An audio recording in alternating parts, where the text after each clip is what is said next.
Hello guys, for today's video, andito po ako sa labas ng clinic. Tinitingnan ko po yung gaano kalakas ang ulan. So ito nga,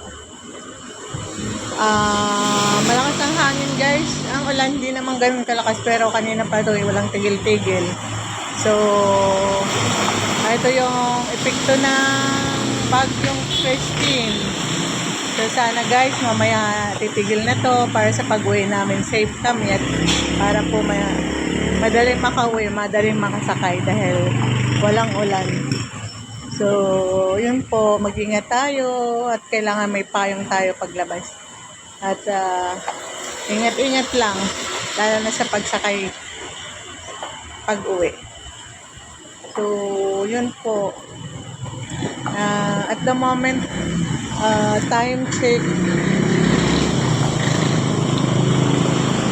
1:48 ng hapon.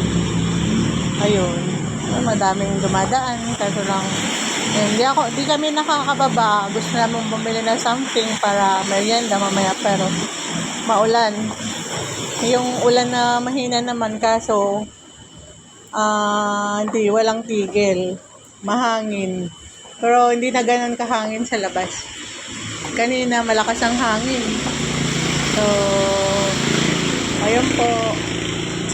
Para lang po makita ninyo. Ay, by the way, nandito po ako sa Taytay Clinic ng IKEA Animal Bites ngayon. Naka-duty. So, ayan po. Kailangan tiyaga lang po. Ayan. Sobrang ulan. Kanina pa po itong ulan. Walang tigil-tigil. Ayan po, mag-ingatan lahat sa pag-uwi. Kailangan may payong. Kailangan po may yung iba magdadala ng raincoat. Sa bagay ngayon, wala namang pasok ang mga kabataan. So, nasa bahay lang sila safe. At sana po, pag-pray natin na titigil na po itong ulan. Titigil na po itong bagyo kasi madami na pong